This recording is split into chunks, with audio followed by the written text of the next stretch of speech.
Bonjour à tous, bienvenue dans ce balado Au revoir qui démystifie le domaine funéraire. Mon nom est Charles Morin, je suis entrepreneur et marketeur et j'ai le plaisir aujourd'hui de m'entretenir avec Marie-Ève Garneau. Marie-Ève, salut. Bonjour. Marie-Ève du groupe Garneau, bien connu ici dans la région de Lévis. Oui, absolument. Entreprise familiale, groupe Garneau, thanatologue. C'est un plaisir de pouvoir s'entretenir. Moi, personnellement, je te connais par tes implications, mais en fait, par les implications que votre groupe a partout à Lévis et dans la région. Puis je suis content qu'on puisse se parler aujourd'hui pour démystifier un domaine qui, je te dirais, me fascine probablement autant qu'il me fait peur. Puis je pense qu'aujourd'hui, tu vas pouvoir un peu me raconter comment, toi, de ton côté, tu vis ça puis comment tu le vois. Ma première question que j'aurais pour toi, c'est quand tu dis aux gens que tu es dans ce domaine-là puis le travail que tu fais, c'est quoi la réaction des gens? T'sais, comment tu l'expliques aussi, en fait? On dirait que je remarque qu'au cours des dernières années, les gens n'ont plus autant de surprises qu'autrefois. Je pense, honnêtement, que cette surprise-là venait aussi du fait qu'on était des filles, ma sœur et moi, parce que c'était un domaine qui était majoritairement composé d'hommes. Donc, dès que nous, on disait on étudie en thanatologie ou peu importe, il y avait une espèce de surprise générale. Toutefois, je crois que maintenant, le domaine est majoritairement... Je crois pas, je suis convaincue, le domaine est majoritairement composé de filles. Je le sais parce que j'enseigne aussi. Je pense qu'on a des classes maintenant presque à 90 % de filles. Donc, ça a changé énormément versus... Quand mon père a fait son cours en 1967, il dit toujours qu'il y en avait une. Il y en avait une, puis elle venait d'une entreprise familiale. Et de là, ça a toujours augmenté un peu. Alors, d'un, il y a cette réaction-là. De deux, c'est sûr que c'est pas quelque chose, malheureusement, des maisons funéraires, c'est pas quelque chose qu'on trouve avec les coins de rue. Donc, il n'y en a pas tant que ça. Et je pense que les gens ont tous cette curiosité-là parce que ça a tellement été gardé caché, secret. C'était très tabou, le funéraire. Donc, tout le monde a des questions, des choses qu'ils ont entendues, ils se demandent, ils veulent savoir. On attire une espèce de curiosité à chaque fois qu'on dit ce qu'on fait, là. C'est assurément là. Moi, si vous m'invitez dans un souper, c'est sûr que c'est moi qui ai le plus de questions au courant du souper. C'est sûr. Puis, je suis curieux un peu que tu me racontes, tu dis, ça a beaucoup évolué, maintenant, on voit beaucoup plus de filles. Qu'est-ce qui apporte ce changement-là? On s'entend, c'est un milieu qui est devenu de moins en moins standardisé, de plus en plus peut-être empathique dans son approche ou dans sa personnalisation. Ça fait-tu partie des éléments qui font en sorte qu'il y a plus de filles maintenant ou il y a d'autres facteurs? Mais je pense que ça vient beaucoup du fait... Le domaine funéraire, c'est quand même très émotif. Ouais. Même si on dit toujours que ce n'est pas des émotions qui nous appartiennent, nous, on est là pour les accompagner, pour les guider dans ça. Mais je pense que les femmes, souvent, vont se retrouver peut-être un peu plus facilement dans ce côté émotif-là.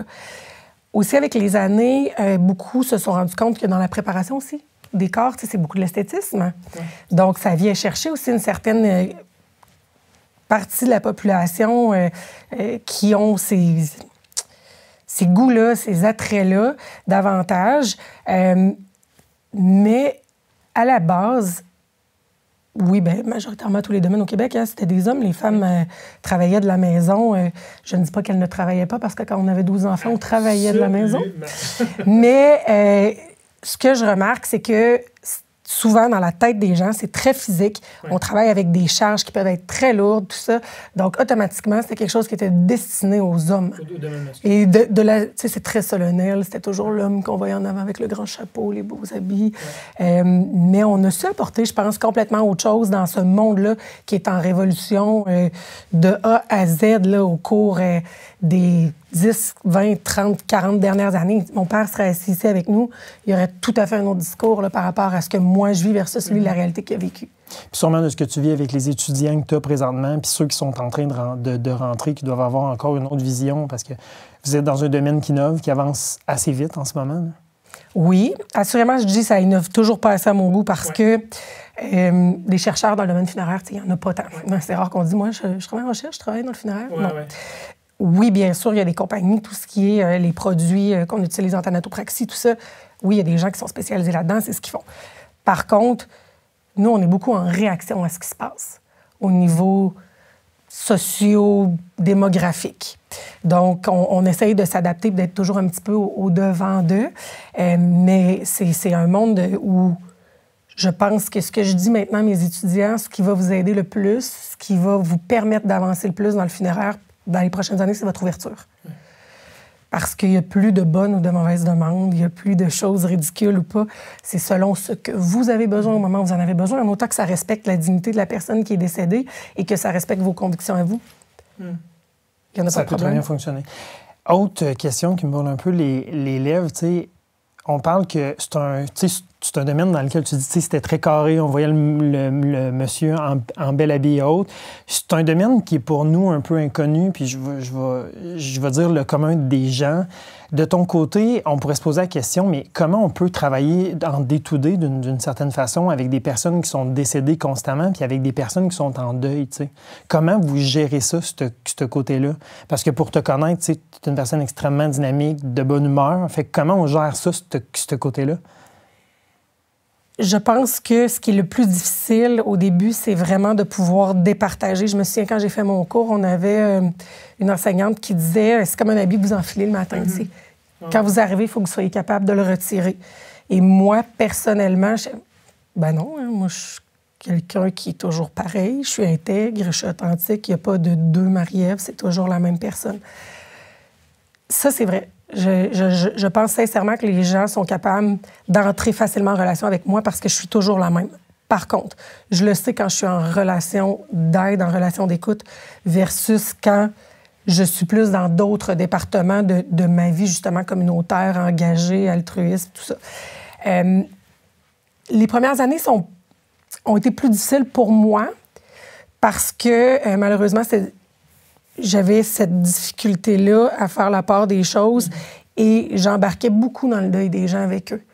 Pour moi, de les accompagner, c'était de prendre part à ce qu'ils vivaient. Et émotionnellement parlant, c'est très fatigant. Et mon père me disait toujours, tu ne passeras pas au travers d'une carrière comme ça, là, tu ne peux pas te reconstruire et te déconstruire à toutes les fois. Et maintenant, c'est ce que je dis, c'est sûr qu'il y a toujours des situations, il y aura toujours des cas, il y aura toujours des familles qui viennent te chercher plus. Mais je dis à mes étudiants, c'est la pire erreur que vous pouvez faire, c'est de entrer avec les gens dans leur situation parce que ça leur appartient. Vous êtes un pilier sur lequel ils doivent s'appuyer. Ça ne vous appartient pas. Par contre, vous n'avez pas le droit de devenir insensible à ce qu'ils vivent. Ça, c'est non. Parce que la journée où vous deviendrez insensible, faites autre chose. Ces gens-là vous confient une des personnes les plus importantes de leur vie dans un moment de vulnérabilité les plus intenses et complets parce que, bien sûr, là, on le sait, là, la vie a quitté, là, elle n'est plus là. Mais ce corps-là, on l'a aimé et il est sans défense. Alors, on se doit de pouvoir respecter ça et de comprendre que c'est un trésor, là. Moi, les gens, là, quand ils me confient quelqu'un, là, à tous les jours, ils ont le choix. Là. Je ne suis pas la seule. Hein? Je ne suis pas la seule maison funéraire, moi, dans toute la province de Québec. Ils ont le choix de me choisir ou non. Quand ils me font ce cadeau-là, c'est un privilège qu'on doit honorer tous les jours. C'est une énorme confiance que les gens vous donnent d'une certaine façon. Puis comme tu dis, à des moments où ils sont totalement vulnérables, puis vous, en réalité, vous prenez cet être cher-là, puis vous devenez un peu le gardien de cette personne-là. Le gardien à la fois, oui, de cette enveloppe corporelle-là, mais plus que ça, de la commémoration qu'il va avoir, la célébration de la vie qu'il va avoir avec ses souvenirs. Fait que vous avez quand même une grosse responsabilité après. Marie-Ève, je t'amène sur un autre sujet. Évidemment, on a souvent de la misère à définir c'est quoi un thanatopracteur? On a entendu beaucoup le volet croque-mort dans le passé aussi. Peux-tu un peu nous faire une démystification? Finalement, c'est quoi le bon terme qu'on doit utiliser? Comment il faut le dire? Bien, maintenant, dans nos entreprises, il y a 3 termes qu'on utilise majoritairement. Il y a le thanatopracteur, il y a le conseiller aux familles, il y a le thanatologue. Il y a certaines entreprises où ça va être la même personne qui va assumer les 3 rôles. Hein? Mais ce que ça veut dire en réalité, le thanatopracteur, lui, c'est le technicien. C'est lui qui va performer la thanatopraxie, nous, on connaît aussi beaucoup sous le nom d'embaumement. Okay. Le conseiller aux familles, c'est vraiment la personne qui va rencontrer les familles, qui va prendre en charge au moment du décès, qui va faire les formalités légales, qui va regarder avec eux comment vous voulez que ça se passe à partir de maintenant. C'est vraiment eux qui s'occupent des gens qui restent. Le thanatologue, souvent, bien, c'est le gestionnaire. C'est lui qui s'occupe de la maison funéraire. C'est lui qui fait un petit peu de tout, qui va diriger les funérailles, Donc, c'est un peu le chef d'orchestre, le thanatologue. Donc, ces 3-là sont très importants. Mais au-delà de, je veux dire, on a des équipes, surtout plus les maisons funéraires vont grossir, plus on a des besoins essentiels, que ce soit au niveau des transporteurs, les porteurs, les gens de la maintenance, la comptabilité, les adjointes. On a maintenant de très, très grosses équipes. Alors que moi, quand mes parents ont acheté, mon père, pour être en mesure de pouvoir acheter en 1980 avec les taux d'intérêt qu'il y avait à l'époque, il avait dû congédier tout le monde puis garder seulement ma mère. Elle faisait la comptabilité, c'est elle qui répondait au téléphone, c'est elle qui faisait tout ça, c'était 24 heures sur 24. On était dans le multitasking. Oui. Il avait gardé 6 porteurs qui appelaient sur appel seulement. C'est tout ce qu'il y avait. C'est lui qui faisait tout, du gazon jusqu'à la direction des funérailles. Ça a définitivement évolué. Puis je pense que aussi, avec les maisons qui prennent, disons, de plus en plus de services ou vous déployez de plus en plus de services, on pense aux chapelles ou à tout ce qui se rajoute avec le temps. J'imagine qu'à un moment donné, tout ça, puis aussi le volet de la personnalisation, ça prend, disons, des compétences puis des gens différents. Là. Il y a vraiment beaucoup de monde qui vont joindre à vous selon la personnalisation que vous voulez avoir. Absolument. Moi, je dis, des fois, j'ai l'impression qu'on s'en va beaucoup dans l'événementiel. Oui, définitivement, c'est un bon point. Parce que les gens ne veulent plus, et j'espère, très honnêtement, qu'ils sont capables de faire la part des choses. Je dis des cérémonies tristes, pesantes. On en voit de moins en moins. Ils veulent quelque chose de plus adapté, qui va leur ressembler. Ils ont des demandes spéciales. Des fois, c'est un détail. On peut amener du sucre à la crème parce que ma grand-mère, si on ne pouvait pas aller là sans qu'il y ait du sucre à la crème, il peut en avoir quand on va rentrer au salon? J'espère. Je vais être la première à vouloir aller dedans, vous comprenez? Mais tu sais, c'est des petites choses qui font en sorte qu'à un moment donné, c'est ce qui apporte un sourire, c'est ce qui apporte une légèreté dans cette journée-là qui est si difficile à vivre. Et de plus en plus, on va sortir complètement d'un contexte où c'est des petites choses pour devenir des célébrations à grand déploiement, où les gens ont compris pourquoi on célébrait la mort de quelqu'un. Célébrer la mort, c'est triste. C'est pas l'événement qu'on veut se rappeler dans la vie de quelqu'un. La mort, c'est une journée qui vient définir la fin de la vie, oui. Sauf que ce qu'on veut, c'est tout ce qui s'est passé entre les deux. J'ai toujours une année de naissance, il y a toujours une année où on va décéder. Oui. Ce qui est important, c'est le trait d'union. Oui, absolument. Et c'est là qu'on doit mettre vraiment l'emphase sur ce qui s'est passé entre cette date à cette date-là. Parce que ces deux-là, là, je veux dire, celle-là, vous vous en souvenez pas, vous étiez trop petit. Celle-là, personne ne veut s'en rappeler. Alors, j'espère, très honnêtement, puis moi, j'essaye autant que ce soit avec l'équipe qui est derrière moi au groupe Garneau que les étudiants au CNDF, c'est ce que je leur dis toujours, garder une certaine ouverture d'esprit dans la mesure où c'est réalisable et que c'est respectueux.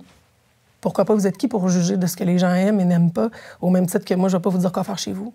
Fait qu'on peut de moins en moins, entre parenthèses, avoir un peu cette description de poste-là très ciblée, parce qu'on s'adapte de plus en plus. Là. Fait que le autre tâche connexe prend de la place, puis de façon extrêmement positive au final, parce qu'on devient de plus en plus adapté à ces familles-là, puis aux besoins aussi. Oui, mais il y aura toujours des tâches qui vont être là et qui vont être très définies. Tu sais, tantôt, je parlais des formalités légales quand on enregistre un décès à l'état civil, tout ça. Ça fait partie de nos obligations et ça fait partie de ce qu'on fera toujours. Par contre, d'être capable de dire « Vous avez envie qu'on prenne cette direction-là? Je suis prête à vous écouter. Si je suis capable, je vais vous suivre. Non seulement je vais vous suivre, mais je vais vous amener plus loin. » Je remarque, il y a 2 types présentement de familles dans le funéraire. Il y a ceux qui sont déjà arrivés avec cette idée-là où ils veulent quelque chose de différent. Il y en a d'autres qui n'osent pas. Et ça, c'était beaucoup de la génération de « Mais les gens vont penser quoi? » Mon voisin, lui, quand il est décédé, ils ont fait ça. Très traditionnel. Oui. Et même, je dis, au début de ma carrière, ça a été un enjeu. J'entendais souvent ma sœur dire ça. Arrêtez d'essayer de vous souvenir des dernières funérailles qu'on a faites à l'église de tel endroit ou tel endroit. Parce que ce n'est pas votre père qu'on enterre à ce moment-là. Là, c'est le vôtre. Comment vous voulez que ça se passe pour vous? Parce qu'il y avait une espèce de phénomène... On utilise l'expression souvent au Québec là, de voisin gonflable, là, où on se disait, bien, lui a fait ça. Alors, moi, c'est entendu que je dois faire ça et je dois aller même au-delà de. Mais absolument pas. Est-ce que ça le représente, là, au-delà de? Est-ce que ça lui ressemble? Pas du tout. La pire erreur qu'on peut faire, c'est de tomber dans l'émotif. Et souvent, c'est ce que je dis en conférence, parce qu'on prépare les gens, soit que ce soit par les arrangements préalables ou peu importe, on donne l'information. La pire erreur que vous faites, c'est de vous dire, oui, mais mon père, c'était le meilleur. Oui, mais ma mère mérite ce qu'il y a de mieux. Mais oui, mais pour la plupart des gens, là, on pense tous ça. Toutefois, là, ce qui est le mieux pour cette personne-là n'est pas nécessairement monétaire. Et on arrive à faire de très grandes choses avec de très petits budgets. Moi, mes funérailles préférées que j'ai faites dans ma vie, là, ils n'ont rien coûté de plus aux familles. mais absolument pas du tout. C'était des choses où, justement, à un moment donné, je parlais avec la personne, puis il me dit, son plus grand rêve, c'était pouvoir de ressortir une seule fois de Michel Sarrazin pour faire un tour sur sa moto. C'est pas arrivé. Parfait. Mais on va mettre sa moto dans le salon, puis on va mettre les cendres dessus. Ça n'a pas coûté un sou, il l'avait, la moto. Les gens rentraient, ils souriaient, ils étaient contents d'être là parce qu'ils savaient ce que ça représentait pour lui. Alors, c'est pour ça que je vous dis des fois, c'est de juste se dire, arrêtez de penser, les autres vont dire quoi, les autres vont penser quoi, on s'en va où avec ça? Non. Qu'est-ce qui est bon pour vous? Qu'est-ce qui vous fait plaisir et qu'est-ce qu'on peut réaliser dans le possible et qui sent que ça coûte une fortune? Un autre sujet, je pense, qui nous amène beaucoup, en fait, de mystère, c'est à partir du moment où il y a un décès, qu'est-ce qui se passe après? C'est quoi les étapes qui vont mener jusqu'à vous? Puis une fois que c'est directement à la maison, qu'est-ce qui se passe? Assurément, les décès n'arrivent pas tous dans les mêmes endroits. Je dis souvent, on est dans notre tête, là, quand ça va se passer, on va être à l'hôpital, ça va arriver comme ça. Bien, malheureusement... Pas toujours. Ben non. Je vous dirais, oui, peut-être un 60 % de la population, mais il y a beaucoup d'autres endroits où quelqu'un peut décéder. Puis des fois, c'est malheureusement aussi des endroits très inattendus. Donc, la première chose, vraiment, c'est de contacter une maison funéraire. Et c'est souvent ce que les gens oublient, parce que, surtout si c'est en établissement, ils se disent, bien, quelqu'un va le faire à ma place. C'est sûr que le CHSLD vont téléphoner pour moi, c'est sûr que l'hôpital va téléphoner pour moi. Toutefois, il n'y aura pas de prise en charge tant aussi longtemps qu'on n'aura pas parlé à quelqu'un. J'ai besoin de votre approbation, j'ai besoin de votre confirmation. Donc, c'est vraiment, le premier appel est crucial, autant pour nous que pour vous, parce que je dis aussi, ça vous permet de savoir, nous, on est qui et comment on va prendre en charge. Et de là, bien, on va regarder avec eux, bien, c'est quoi vos disponibilités, à quel moment vous voulez qu'on se rencontre, qu'est-ce qu'on peut faire pour vous faciliter la suite des choses et pour vous préparer à cette première rencontre-là.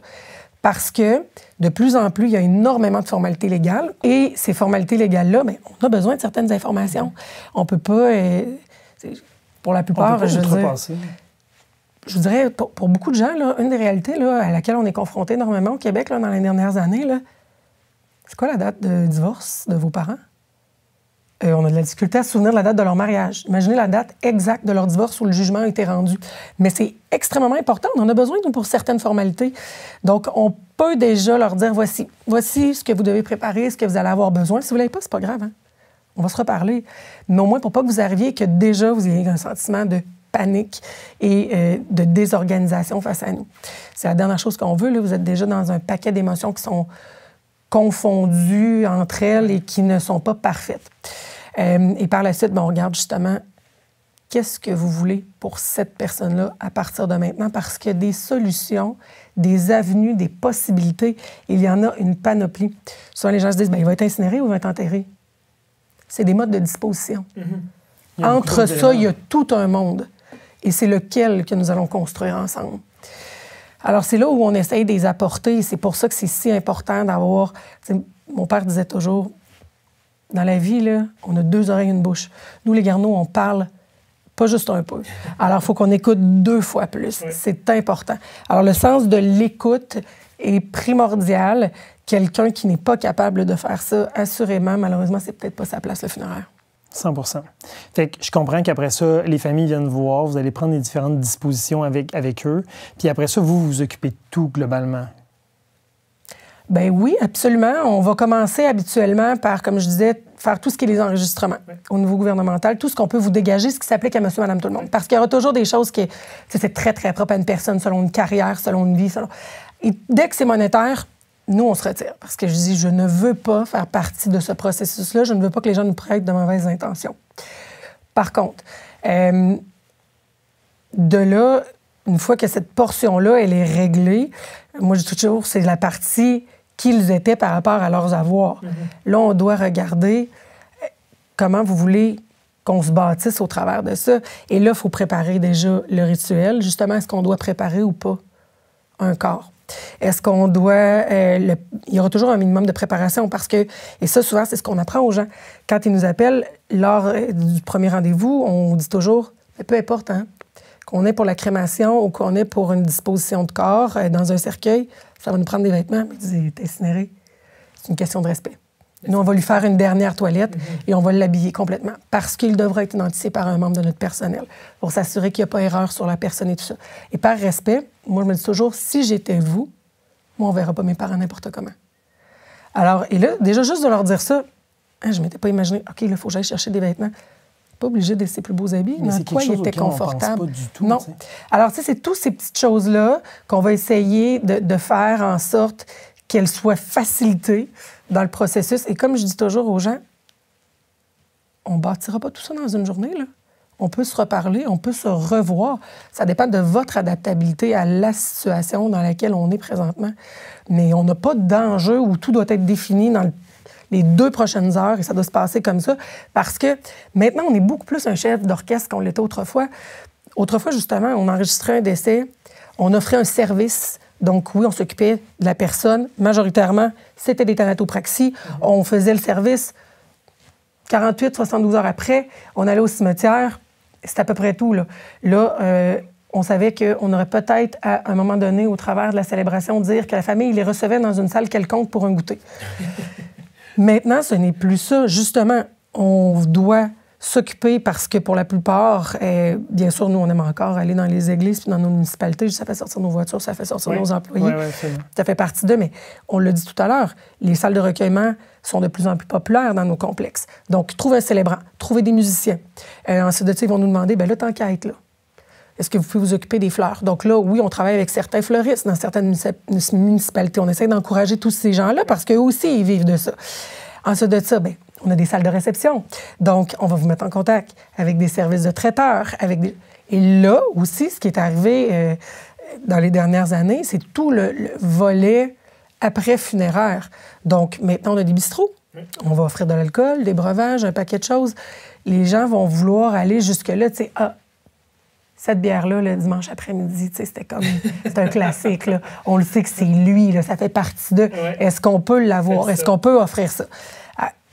Donc, il y a un paquet de choses qu'on ne gérait pas. Moi, ça m'avait marqué la journée où mon père a dit « Je veux encore être présent dans l'entreprise, je veux encore faire des funérailles, j'aime rencontrer les gens, j'ai ce besoin-là. » Malgré le fait qu'il aurait pu prendre sa retraite il y a très longtemps. Mais il dit... Tous les autres choses, c'est tellement différent de la réalité que moi, j'ai connue et de où j'ai commencé ma carrière. Les autres fois, j'avais l'impression qu'on vendait un service. Maintenant, il y a tellement d'autres choses qui s'offrent à ça. Des fois, je suis dépassée, là. Moi, je dis toujours, organiser des funérailles, c'est comme organiser un mariage. Toutes les mêmes choses vont entrer en ligne de compte. La seule différence, c'est qu'un mariage, vous allez prendre un an, funérailles, des fois, là, les funérailles, maintenant, on va se dire, OK, c'est pas rare, on va voir des 2-3 semaines parce que, bon, ils ont quelqu'un en voyage, les gens se sont un petit peu éparpillés partout dans la province, tout ça, on essaye d'accommoder tout le monde, les études, le travail, bon, tout ça. Mais avant, on gère des funérailles en une semaine. Alors, j'ai imaginé, c'est la même chose. On fait faire des signets, c'est l'équivalent de vos faire-part. On fait faire un goûter, c'est l'équivalent du repas que vous allez servir. Souvent, qu'est-ce que je vais porter cette journée-là? Vous allez devoir aller vous acheter des vêtements. On doit préparer une cérémonie. Il y a un célébrant, il y a de la musique et tout ça. C'est exactement le même concept où vous essayez d'entrer ça dans une très courte période de temps avec des émotions qui sont désagréables. Et il faut que ce soit parfait. Parce que mariage, si vous l'avez manqué, dans le pire des cas, on peut en faire un autre. Ça, c'est déjà vu. Des funérailles, il n'y en aura pas d'autres. Il n'y en a qu'une seule. Alors, ce doit d'être parfait la première fois. C'est un excellent comparable. Puis, je t'amènerai sur un autre point aussi.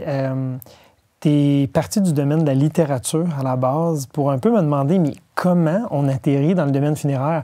Tu nous parlais de ton père tantôt, quand même, on est dans les années 80. Comment on atterrit là, justement, puis pourquoi on veut continuer là-dedans?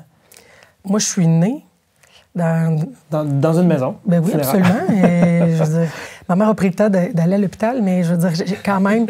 J'ai toujours vécu dans une maison funéraire. Les bureaux étaient vraiment dans notre maison. Il y avait la cour entre les deux où on jouait. À côté, il y avait le garage, le laboratoire et le salon funéraire. Donc, tout ça se promenait. Puis le téléphone sonnait entre les deux bâtisses. On jouait dehors. Nous, on savait, là, quand on entendait le téléphone sonner, on se disait « Ah, notre père s'en va travailler. » Donc, ça, c'est un peu notre enfance à moi et Valérie. Et Valérie, elle, très tôt, disait « Bien, moi, je vais faire ça. » Et moi, je ne vais pas faire ça, c'est ben trop triste, c'est ben trop plate. Là. Ça va être dramatique, je ne veux pas ça de ma vie. Alors, moi, je m'en allais vraiment plus théâtre, tout ce qui est droit, revendicateur. Après ça, peut-être prof de français, mais c'est toutes des choses qui se touchaient. Et arrive toujours le moment où tu te dis, je fais-tu une erreur, là? Je suis en train de m'en aller à la bonne place. Ouais. Est-ce que là, finalement, je m'entête à ne pas vouloir faire quelque chose? Parce que j'ai l'impression souvent que dans ma vie de tous les jours, dans le domaine funéraire, je fais de tout ça. Et la seule chose que je faisais pas, c'était de l'enseignement. Et dernièrement, j'ai commencé à le faire. T'en fais maintenant. Oui, mais j'ai l'impression où je fais de tout ça parce que même si je dis je suis toujours la même personne, je suis toujours authentique, je m'adapte à la personne qui est devant moi. Donc, ce côté-là, qui était peut-être un peu plus théâtral, j'ai aucun... Je suis toujours capable d'entrer en relation avec ceux qui vont s'adresser à moi. C'est une facilité que j'ai. Ensuite de ça, bien, tout ce qui est... C'est sûr que je dis l'importance de savoir parler, de savoir s'exprimer. Quand je dirige des funérailles, je vais demander aux gens de s'approcher, on se recueillit. Alors, l'importance de...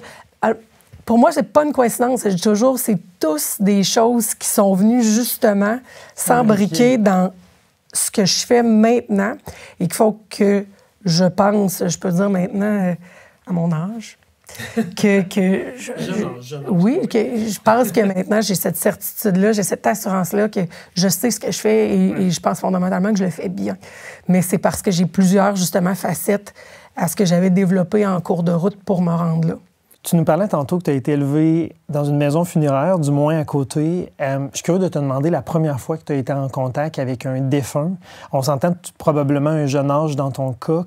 Tu te souviens-tu de cette fois-là? Pas du tout. Parce que, justement, du fait que mon père avait dû, malheureusement, se départir de beaucoup d'employés pour pouvoir arriver, moi, je me souviens que si on voulait le voir, il fallait qu'on le suive. Et à l'époque, bien, les règles n'étaient pas les mêmes qu'aujourd'hui, puis on n'avait pas les mêmes conditions et les mêmes maladies et tout ce qui vient avec. Donc, on le suivait partout. Hein. On avait un petit banc qui avait installé dans le coin du laboratoire, puis on pouvait s'asseoir là, puis on pouvait jaser de notre journée avec lui pendant que lui faisait ses thanatopraxies. Aujourd'hui, on ne ferait plus ça pour plein de raisons, dont, entre autres, les lois ne le permettent plus. Je ne pourrais pas faire ça avec mes enfants, mais ça faisait partie d'eux et c'était chez nous. Donc, c'était tout à fait normal. C'était normalisé complètement. Moi, je me souviens de mon père qui donnait des conférences quand j'étais enfant parce que, justement, les journées de carrière, ça commençait en 5e, 6e année. Et évidemment, le salon funéraire était en face de l'école. Hein? Moi, je regardais quand les gens commençaient à rentrer. Je savais que la cloche était sonnée, je pouvais sortir dehors, j'avais pas froid. Et là, tout le monde voyait le corbillard rentrer pendant les récréations, tout ça. Donc, il y avait une fascination. Donc, c'était toujours lui qu'on invitait. Moi, je trouvais ça donc bien plate et redondant. Tout le monde était fasciné. Et il disait tout le temps, ça m'avait marqué, il disait « Mais Marie-Ève est habituée avec ça parce que c'est ce qu'elle voit dans la vie de tous les jours. Si j'avais été électricien, là, je serais habituée avec des fils électriques. 100%. Pour elle, ça ferait partie de sa normalité. » Là, je suis directeur de funérailles, je suis thanatologue, elle est habituée avec des corps et pour elle, ça fait partie de la normalité. Ce qui n'est pas... Ça a l'air normal pour tout le monde. Je l'ai compris en vieillissant quand mes amis ne voulaient pas venir coucher chez nous la fin de semaine parce qu'ils avaient peur. Bien, c'est une réalité, hein, oui, ça. Absolument. Mais mes enfants ne vivront jamais ça parce qu'on est détachés de la maison funéraire, mais nous, on vivait dedans. Oui. Alors, j'en ai qui me disaient « Non, Marie-Ève, ça ne sera pas possible. Là. Moi, je ne vais pas chez vous en fin de semaine. » Là. Je me souviens très bien de ça. Donc, je me souviens pas de la première fois. Par contre, je me souviens de la première fois où j'ai dû préparer le corps de quelqu'un que je connaissais. Quand je suis revenue au Québec après avoir fait mes études en Ontario, ça, je m'en souviens. Parce que c'est mon milieu. J'ai été élevée à Lévis, à Saint-Romuald.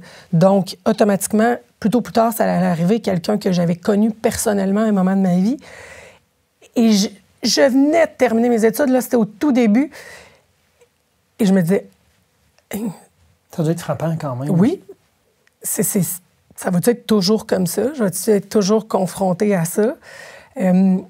Maintenant, assurément, par choix, je vais m'occuper des familles, je ne m'occuperai plus du corps de la même façon. Mais je vais toujours être impliquée de près ou de loin. Là, assurément, je vais mettre mon grain de sel, mon petit mot, ma touche.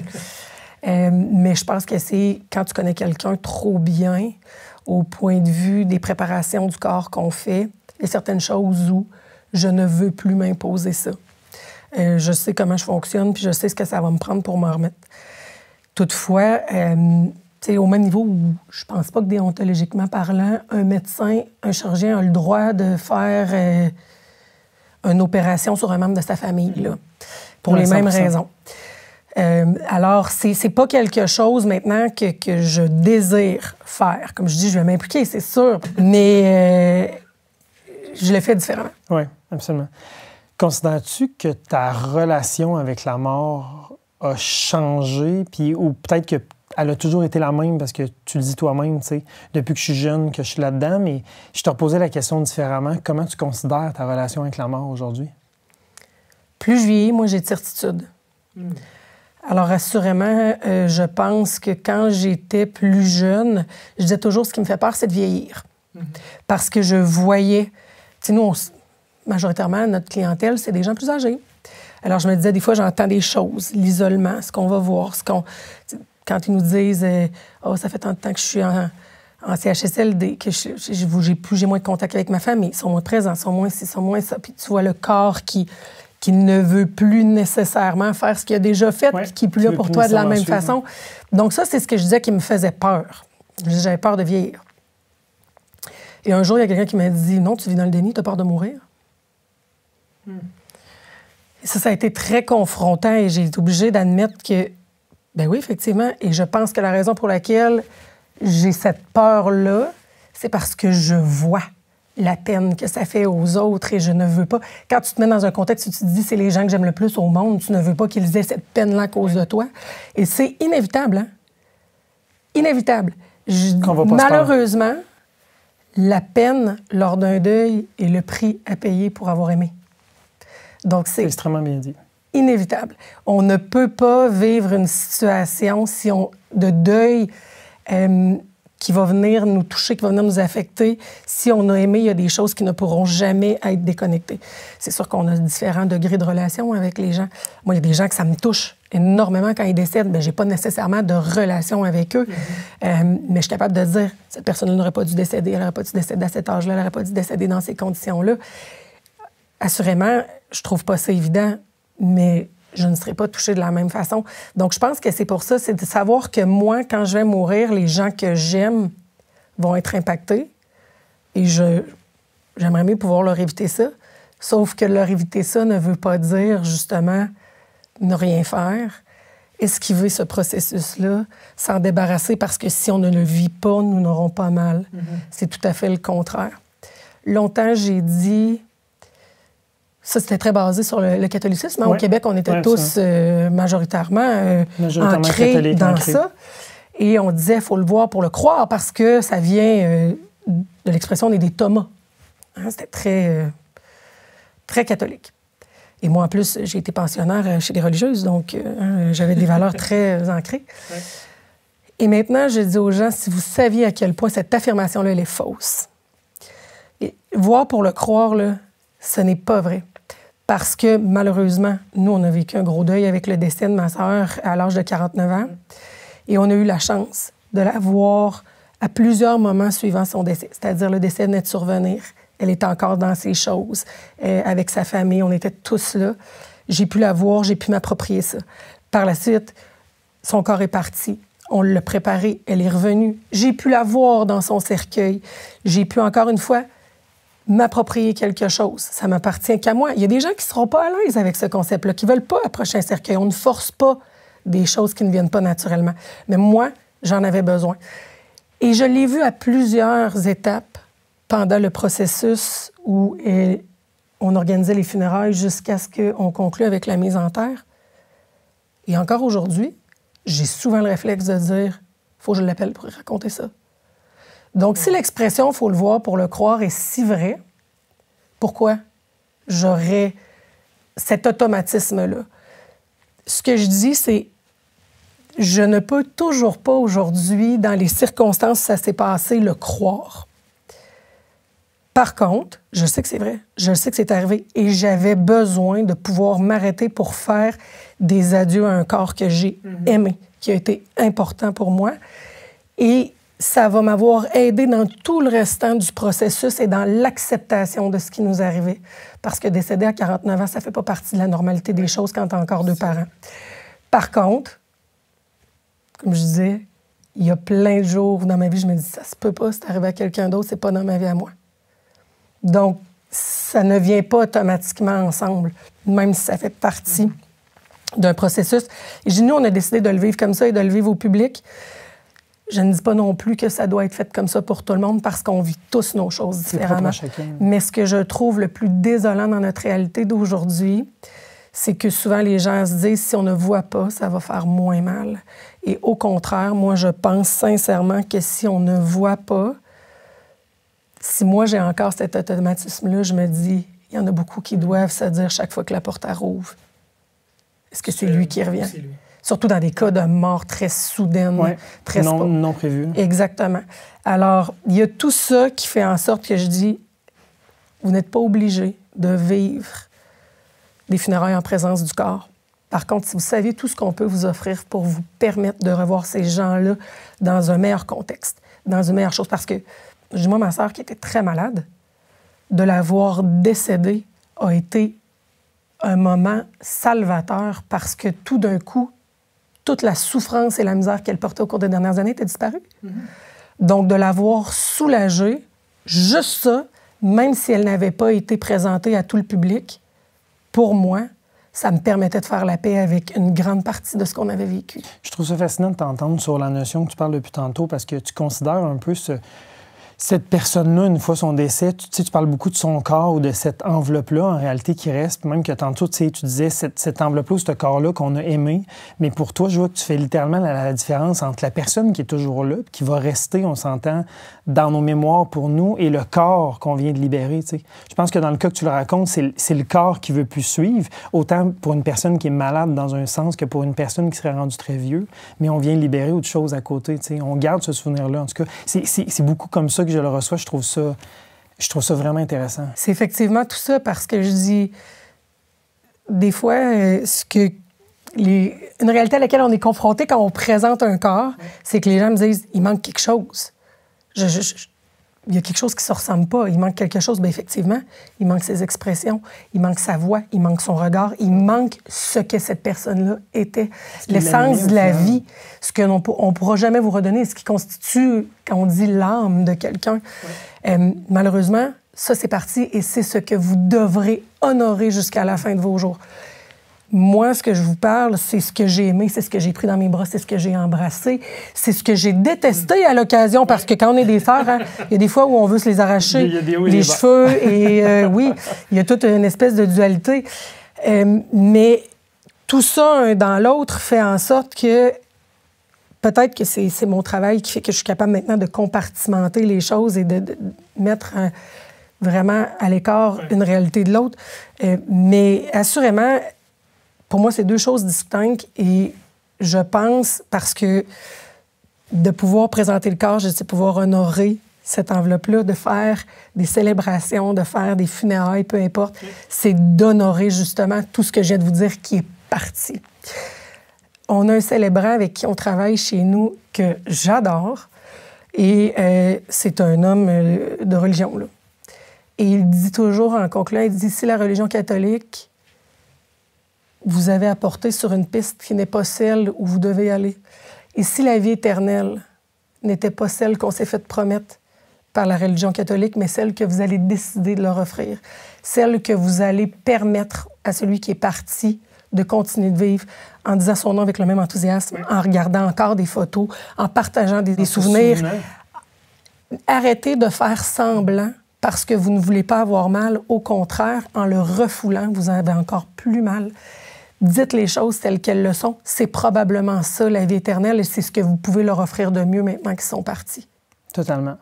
Tu parlais tantôt des grands événements ou des événements qui devraient pas arriver. Tu sais, on parlait d'une personne qui va décéder jeune ou dans des contextes qui peuvent être tragiques. As-tu vécu au courant de ta carrière des événements qui, pour toi, tu considères comme marquants ou extrêmement importants ou des cas qui ont sorti de l'ordinaire et qui t'ont marqué probablement pour le reste de ta carrière?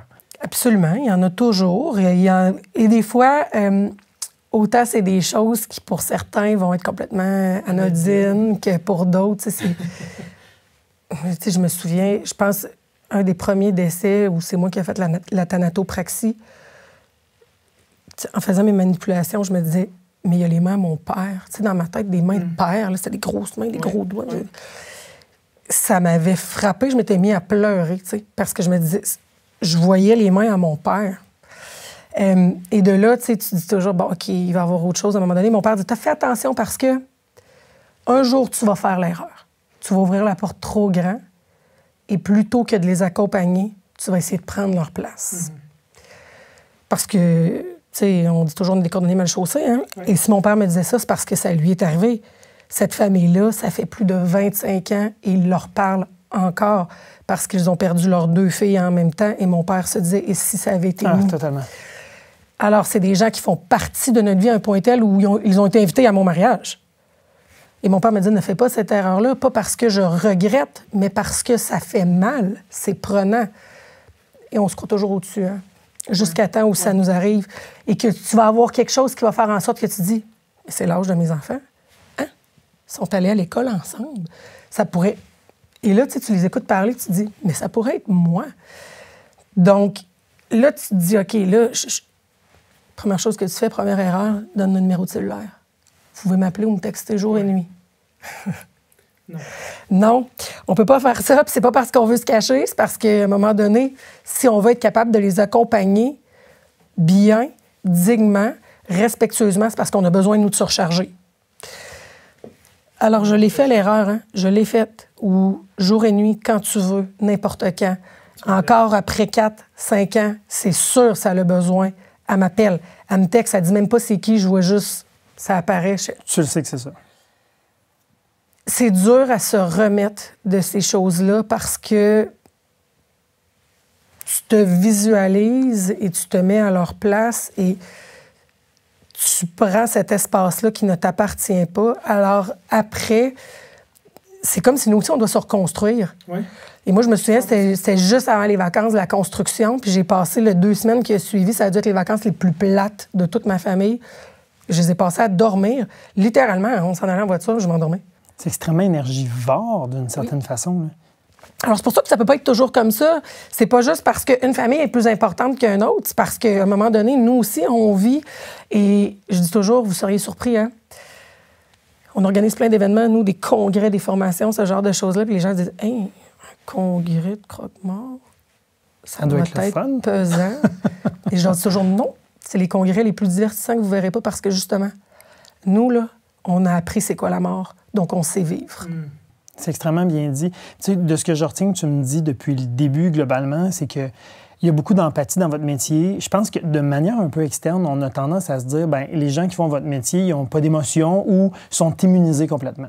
Je t'écoute parler, puis depuis tantôt que je me dis, attends, c'est essentiellement énormément d'empathie. Puis il y a une chose que tu m'as dit au début que je retiens, c'est la notion du pilier. Pour être un pilier, je pense qu'il y a des éléments clés qu'il faut qu'on mette, puis un peu cette ligne-là dont tu parles, selon moi, elle vient peut-être fragiliser le pilier. Fait que si on veut être un roc pour les familles sur lesquelles ils peuvent s'appuyer, bien, à un moment donné, il y a une ligne qu'on ne peut pas franchir puis qu'on ne peut pas ouvrir. Sinon, nous, on reste des humains, puis on risque de s'écrouler aussi. Là. C'est un peu ça que tu me dis. Fait que ça me marque énormément comme discours. Ça va arriver encore régulièrement. Hein. Des fois, j'ai soit des cas particuliers que mes conseillers vont faire comme hey, « moi, je touche pas à ça, là, Marie-Ève, là, on le sait, là, c'est toi la meilleure pour le faire, vas-y, tout ça. » Et là, en plein milieu de la rencontre, là, la famille, ils voient, là, je vais me lever, là, de prendre une information, là, puis il y a une grosse larme. Là. Je ne suis pas un robot. Je suis quelqu'un à la base. Donc, vos histoires vont toujours me toucher, vont toujours m'atteindre. Mais ce sont vos histoires. Et moi, ce que je veux, c'est de vous aider à les honorer le plus possible. Et c'est ce qu'il faut faire au cours des prochaines années. Il faut sortir un peu du moule où quand on a décidé qu'on mettait justement, ce qu'on disait tantôt, le catholicisme à la poubelle parce qu'on voulait se laïciser en tant que communauté. On a beaucoup enrayé les rituels. C'est à nous maintenant de les réinventer. Parce que le rituel funéraire est le plus vieux rituel reconnu de l'histoire de l'homme. C'est le seul duquel on a des traces. Puis qu'on garde encore. Pas nécessairement de mariage, les naissances non plus, tout. Mais les funérailles dans les cavernes étaient détaillées. C'est le plus vieux rituel dont on peut se souvenir. Donc, il ne faut pas qu'il arrête. On doit prendre le temps de s'arrêter et de faire une pause sur le fait qu'il y a une vie qui a été vécue et qui vient de se terminer. mais ça peut se transcrire de mille et une façons maintenant. Je pense que c'est là où c'est encore plus intéressant, c'est que probablement que dans l'histoire du monde, ça n'a jamais autant évolué qu'aujourd'hui, en le sens où présentement on bouscule les rythmes, puis un peu comme tu le disais, probablement pas encore assez vite encore, mais où on adapte, on transforme pour commémorer la vie, c'est extrêmement différent finalement. Puis parlant de vie, je t'amènerais sur notre mot de la fin en te demandant, mais qu'est-ce qui éclaire tes journées justement? Qu'est-ce qui te rend heureuse à travers tout ça? Assurément, c'est sûr qu'il y a tout l'aspect familial. Là, nous, on est une entreprise familiale. L'unité familiale, ça fait partie probablement de nos valeurs de base. Donc, oui, beaucoup d'enfants, un mari au travers de ça, mes parents qui sont encore là, la famille à ma sœur qui est très présente et que j'aime fondamentalement. Je dis toujours, oui, puis je dis toujours, sinon, je m'en trouve aussi d'autres en cours de route. Là. Quand c'est pas un stagiaire, c'est un étudiant particulier, il y en aura toujours qui viennent te chercher davantage. Cette espèce de connexion humaine-là où moi, j'en ai besoin, je pourrais faire n'importe quoi dans la vie, en autant qu'il y ait des humains autour de moi. Je ne pourrais pas être dans un bureau où je ne vois personne, c'est sûr, je serais la personne la plus malheureuse de la Terre. Mais à la fin de la journée, des fois, ce que je trouve le plus difficile, c'est que maintenant, je suis beaucoup plus une gestionnaire qu'une thanatologue. Des fois, je pense que c'est ce que j'aime autant d'être allée un peu dans le volet éducatif parce que ça me rappelle la base de pourquoi j'aimais faire ce métier-là. À tous les jours, il me confronte à des questions, à des réalités, Je me dis, on s'en va où avec ça? C'est pas grave, Marie-Ève, suis-les. Mais cette relation d'aide-là, puis comme je disais tantôt, de savoir, ou même si, pour la plupart du temps, on n'a pas le mérite, c'est pas ça que je cherche, j'en ai pas besoin, mais qu'on est toujours en relation d'aide au moment où les gens en ont fondamentalement besoin et ne savent même pas le reconnaître eux-mêmes. Ça, c'est ce qui rend mon métier si extraordinaire, puis c'est ce qui m'aide à toujours continuer, puis à vouloir pousser, puis aller de l'avant. Mais assurément, tu sais, sans toute une famille, sans toute l'équipe maintenant qui constitue l'entreprise familiale, parce que Groupe Garneau s'est rendu beaucoup d'employés. Ils sont formidables, extraordinaires. J'en ai besoin dans ma vie tous les jours. On est loin de ton père et de ta mère dans les années 80 quand même. Je dis toujours, ma plus grande richesse, je dis ce qui est dommage dans le domaine funéraire, c'est qu'on met toujours de l'avant nos installations parce que c'est ce que les gens recherchent. Quand pourtant, il y a beaucoup d'humains. Je peux pas faire ce métier-là et accomplir ce qu'on accomplit pour les familles sans toute l'équipe qui est derrière le groupe Garneau. Totalement. Ils sont formidables, extraordinaires et c'est ce qui nous permet d'être une meilleure personne à tous les jours et d'en faire toujours plus. Parce que sans eux, je vous garantis que peut-être que je serais comme mon père, j'embaumerais la nuit, je rencontrerais des familles de jour. Absolument. Marie-Ève, merci pour ta transparence, pour ton humilité aussi. Tu m'as transmis beaucoup aujourd'hui. Je ressors certainement avec une autre vision de cette mort-là, aussi une autre vision du métier que vous faites. Puis merci infiniment pour le temps qu'on a passé ensemble. Mais merci, ça a été un plaisir. On invite tout le monde à découvrir notre série de balados pour découvrir nos autres intervenants du domaine funéraire.